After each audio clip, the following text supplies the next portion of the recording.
जब जब भारत की आज़ादी की बात होगी, मंगल पांडे का जिक्र जरूर होगा।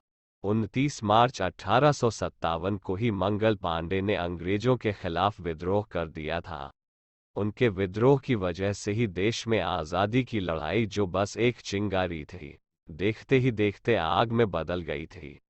कुछ ही दिनों बाद मंगल पांडे को फांसी दे दी गई, लेकिन जो लड़ाई उन्होंने शुरू की वो सन 1947 में देश के आज़ाद होने तक चलती रही थी। मंगल पांडेय का जन्म 19 जुलाई 1827 को उत्तर प्रदेश के बलिया में हुआ था। मंगल पांडेय का जन्म एक ब्राह्मण परिवार में हुआ था। इनके पिता का नाम दिवाकर पांडे था। मंगल पांडेय सन 1849 में 22 साल की उम्र में ब्रिटिश ईस्ट इंडिया कंपनी की सेना में शामिल हो गए। उन्होंने ईस्ट इंडिया कंपनी के खिलाफ क्रांति की शुरुआत की थी और 29 मार्च 1857 को बैरकपुर में अंग्रेजों पर हमला कर उन्हें घायल कर दिया था।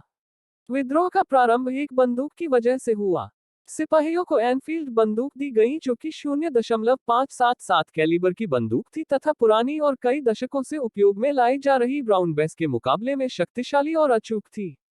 नई बंदूक में गोली दागने की आधुनिक प्रणाली प्रिकशन कैप का प्रयोग किया गया था, परंतु बंदूक में गोली भरने की प्रक्रिया पुरानी थी। नई एनफील्ड बंदूक भरने के लिए कारतूस को दांतों से काटकर खोलना पड़ता था और उसमें भरे हुए बारूद को बंदूक की नली में भरकर कारतूस को डालना पड़ता था। कारतूस का बाहरी आवरण में चर्बी होती थी, जो कि उसे पानी की सीलन से बचाती थी। अंग्रेजी फौज के सिपाहियों के बीच अफवाह फैल चुकी थी कि कारतूस में लगी हुई चर्बी सूअर और गाय के मांस से बनाई जाती है। फौज में भर्ती हिंदू और मुसलमान सिपाहियों में इससे असंतोष की लहर फैल गई।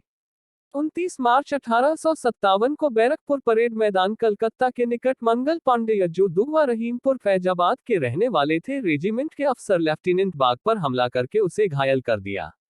उन्हें गिरफ्तार करने का आदेश जारी हुआ।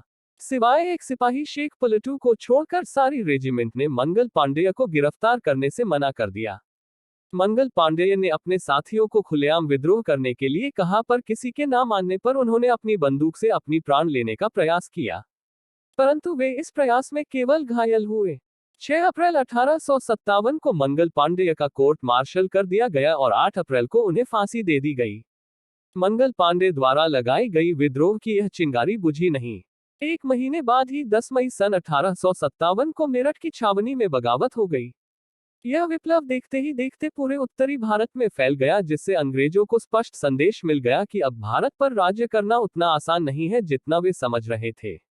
स्वतंत्रता संग्राम के इस अमर सिपाही के बलिदान को देशवासी हमेशा याद रखेंगे। शहीद मंगल पांडेय को हमारा शत शत नमन।